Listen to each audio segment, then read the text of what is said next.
I terminated my pregnancy after I found out my baby had Down syndrome and I told my husband I had a miscarriage. We have always wanted kids, but we weren't actively trying for a baby when I found out I was pregnant. I was actually on the pill and we were still using protection. So it's still crazy to me how I fell pregnant in the first place. We know we aren't financially stable enough for a baby right now that I expected him to react badly to me, telling him the news that he was quite rational and said, "We will figure this out together. It's my decision, what I do with my body." Just overall very supportive. I decided that if he was willing to be more present at home and that if we could make it work financially, then we will keep the baby, which we decided together that, yes, we are having this baby. So fast forward a few weeks, I've had 2 scans done, one to confirm my pregnancy and another to just overall check baby's growth and health. After the second scan, something didn't feel right. I was getting really sick and my stomach just felt really off, so I begged my doctors to give me another scan and checkup, and it turns out my baby had Down syndrome. I can't even begin to explain the feeling of my blood turned cold in that moment. We definitely could not afford to have a baby with these complications. I went into pure panic mode and told the nurse right there and then that I don't want this baby.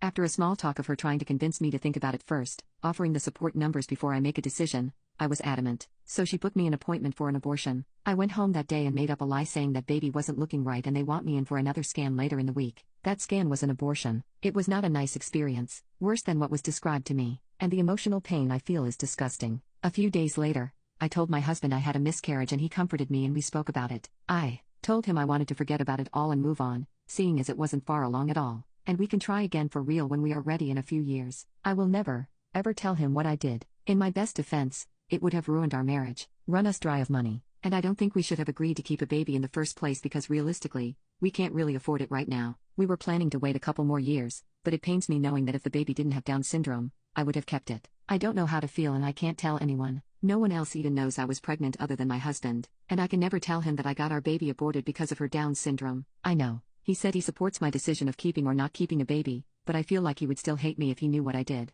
I hope one day I can forget about this and forgive myself. This happened 2 months ago and haunting me.